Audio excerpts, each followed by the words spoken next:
नमस्कार दोस्तों, मैं आपका दोस्त जी.आर. चौधरी। आपकी अपनी YouTube class only RPC with Gudar Ram में आपका तहे दिल से स्वागत है। दोस्तों, आज की इस वीडियो में हम पढ़ने वाले हैं इकोनॉमी के कुछ महत्वपूर्ण प्रश्न। तो दोस्तों शुरू करते हैं बिना देरी किए। जीरो बजट नेचुरल फार्मिंग क्या है? तो जीरो बजट नेचुरल फार्मिंग में है किसान है वो रासायनिक खाद के स्थान पर देसी खाद का प्रयोग करता है। तो जो भी गाय भैंस है उनके गोबर और उनके गौमूत्र यानी गाय के गौमूत्र से और जो भी चने हैं उनको पीसकर बेसन बनाकर गुड़ मिट्टी पानी के मिश्रण का प्रयोग करके देसी खाद बनाया जाता है। और इस जीरो बजट नेचुरल फार्मिंग में इस खेती में रासायनिक कीटनाशकों की जगह नीम के पत्ते व गौमूत्र का इस्तेमाल भी किया जाता है। यानी कीटनाशक या जो छिड़काव करते हैं हम, जो कोई भी लट वगैरह हो जाती है तो उसमें छिड़काव किसका किया जाएगा?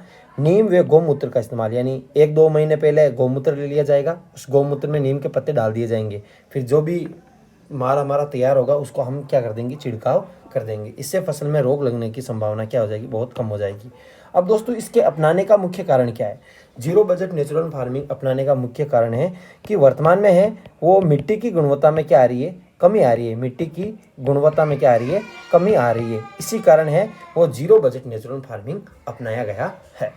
दूसरा क्वेश्चन है दोस्तों कि दूसरा क्वेश्चन आपके सामने है दोस्तों कि अटल भूजल योजना के बारे में हमें बताना है। तो इसकी शुरुआत कब हुई थी? 25 दिसंबर 2019 को। किनके जन्मदिवस पर? अटल बिहारी वाजपेयी के जन्मदिवस पर। योजना का मुख्य उद्देश्य क्या है? भूजल प्रबंधन के लिए संस्थागत संरचना को क्या करना? सुदृढ़ करना।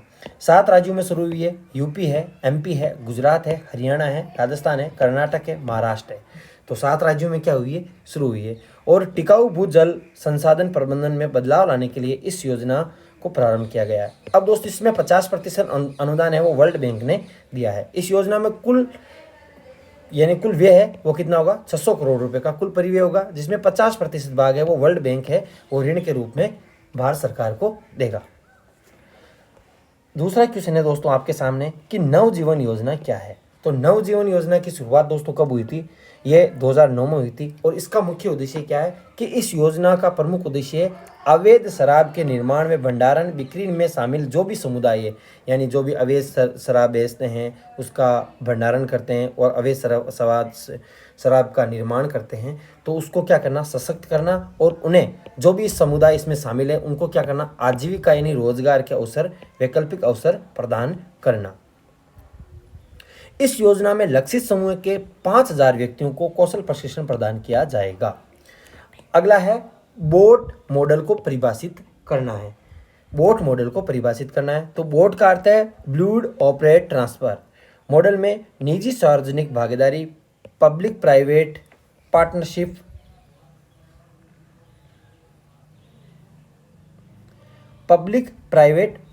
के साथ अनुबंधित अवधि के दौरान ढांचागत परियोजना के डिजाइन, निर्माण एवं परिचालन की पूर्ण जिम्मेदारी होती है। एक निजी कंपनी को इस परियोजना के वित्त पोषण, निर्माण, संचालन हेतु कुछ रियायतें प्रदान की जाती है। बोट अनुबंध के तहत आमतौर पर एक सरकारी इकाई निजी कंपनी को ढांचागत परियोजना के निर्माण का उत्तरदायित्व क्या करती है? सौंपती है। यानी बोट अनुबंध के तहत क्या किया जाता है? एक सरकारी इकाई है वो निजी कंपनी को ढांचागत परियोजना के निर्माण का क्या सौंपती है? उत्तरदायित्व सौंपती है। जन सूचना पोर्टल के बारे में शुरुआत कब हुई थी? 13 दिसंबर 2019।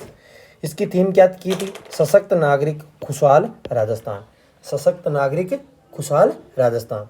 उद्देश्य क्या था? सरकार द्वारा वार्ड व पंचायत में क्रियान्वित सभी योजनाओं की जानकारी एक ही जगह उपलब्ध करवाने के लिए इसका क्या था? एक उद्देश्य था जिसके जरिए हम जन सूचना पोर्टल के जरिए है वो वार्ड या पंचायत में जितनी भी योजनाएं यानी सरकार की जितनी भी योजनाएं संचालित की जा रही है उनको एक ही जगह उपलब्ध करवाना, यानी लोगों के बारे में जानकारी। तो वर्तमान में 115 विभागों की 254 योजनाओं की जानकारी पोर्टल पर क्या है? उपलब्ध है लोगों के लिए। यह पोर्टल सूचना के अधिकार अधिनियम 2005 की धारा 4(2) को क्रियान्वित करता है। अगला है मुख्यमंत्री किसान मित्र ऊर्जा योजना के बारे में। तो सीएम किसान मित्र ऊर्जा योजना शुरुआत हुई थी 17 जुलाई 2021 को।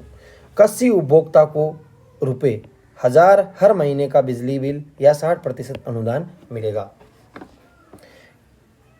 तो कितने हो गए 12,000, साल के कितने हो गए 12,000 रुपये।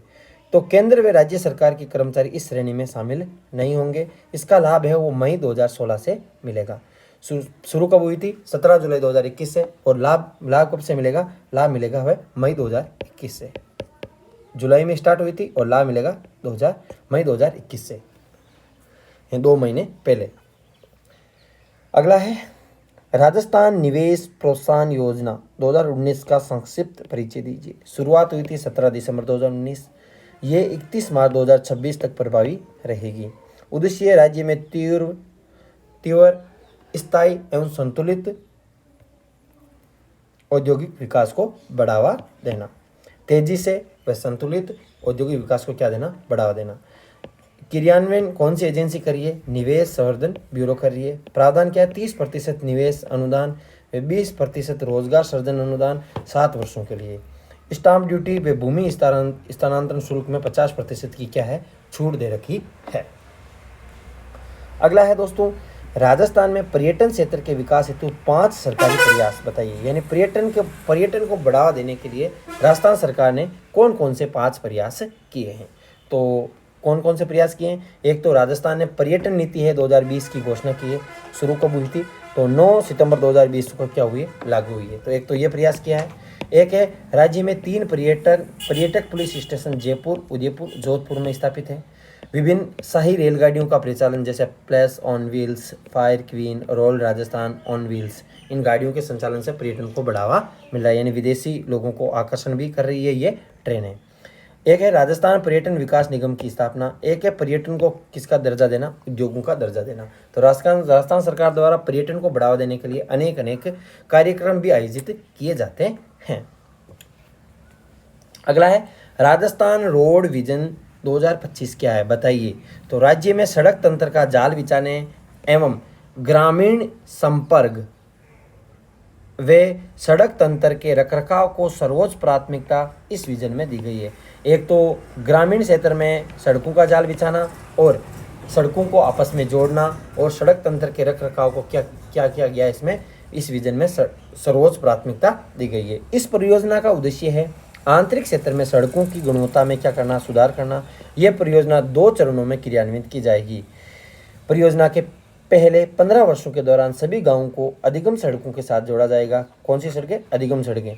अगले 10 वर्ष के दौरान पर्यटन, खनन और उद्योगों के विकास की दिशा में फ्लाईओवर, राजमार्ग, 4 लेन व अन्य सुविधाओं के विकास को क्या दिया जाएगा, महत्व दिया जाएगा। तो ये क्या है, रोड विजन। क्या है, रोड विजन 2025 है, राजस्थान रोड विजन 2025।